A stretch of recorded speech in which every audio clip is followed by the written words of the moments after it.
नमस्कार। भारतीय कालगणना के अनुसार 4 स्वयं सिद्ध मुहूर्त होते हैं। उनमें से एक आखा तीज या अक्षय तृतीया है। यह पर्व 26 अप्रैल 2020 को मनाया जाएगा। अक्षय का अर्थ है जिसका कभी क्षय न हो, जिसका कभी नाश न हो, वह अक्षय है। भगवान परशुराम का जन्म इसी तिथि को हुआ था। उनकी आयु का कभी क्षय नहीं होता, इसलिए इसको चिरंजीवी तिथि भी कहते हैं। 4 युगों में से एक त्रेता युग का आरंभ इसी तिथि से हुआ था, इसलिए इसे युग आदि तिथि भी कहते हैं। इस दिन किया गया कोई भी कार्य, कोई भी शुभ कार्य, मांगलिक कार्य अक्षय फल प्रदान करता है। इस दिन किया गया कोई भी दान, जप, होम अक्षय फल प्रदान करने वाला होता है। वर्तमान समय में बाहर नहीं जाया जा सकता, इसलिए दान का मन ही मन संकल्प करें। जो भी आप दान देना चाहते हैं उसका मन से संकल्प कर लें। फिर जब समय अनुकूल हो उस समय दान किया जा सकता है। इस तिथि पर स्नान का भी महत्व है। तीर्थों में जाकर स्नान अभी नहीं किया जा सकता, इसलिए घर के जल में ही सभी तीर्थों के जल का आवाहन करें, उसी जल से स्नान करें। वह भी आपको तीर्थों में स्नान जितना फल ही प्रदान करेगा। लोक मान्यता है कि अक्षय तृतीया पर यदि रोहिणी नक्षत्र हो तो दुष्टों का बल नहीं बढ़ पाता है। इस बार यह संयोग बना है कि अक्षय तृतीया पर रोहिणी नक्षत्र रहेगा। चंद्र भी रोहिणी नक्षत्र में ही रहेंगे।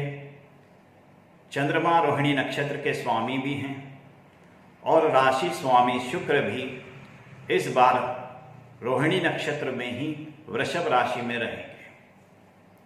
ऐसा यह संयोग 23 वर्षों के बाद बना है। इसके पूर्व 9 मई 1997 को यह संयोग बना था।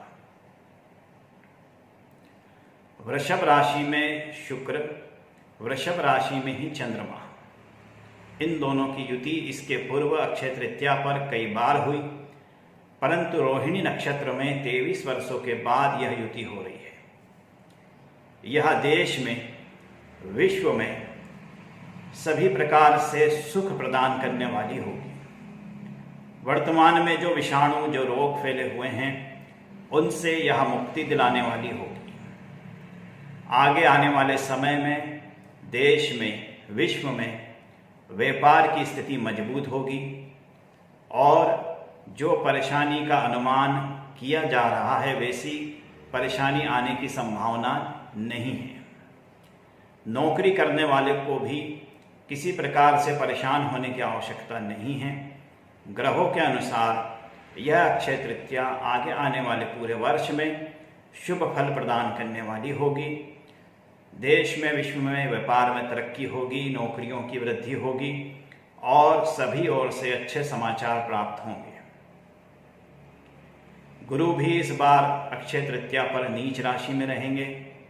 ऐसा पूर्व में 23 वर्ष पूर्व ही हुआ है। एक और संयोग बना हुआ है। मंगल, गुरु और शनि, 3 ग्रह इस बार अक्षय तृतीया पर मकर राशि में है। इससे पूर्व यह 854 वर्ष पूर्व हुआ था, परंतु इससे घबराने की किसी प्रकार से कोई आवश्यकता नहीं। यह अक्षय तृतीया शुभ फल प्रदान करने वाली है। अलग अलग राशियों के लोगों के लिए विभिन्न प्रकार के दान बताए गए हैं, किंतु लॉकडाउन होने की स्थिति में मन में ही दान का संकल्प करें और फिर मौका पड़ने पर आगे दान किया जा सकता है। गौ, भूमि, स्वर्ण, चांदी, जल से भरे हुए कलश का दान अक्षय तृतीया पर किया जाता है। जिसकी जैसी सक्षमता हो वह हमेशा मन में संकल्प करके आगे दान कर सकता है। जय श्री राम।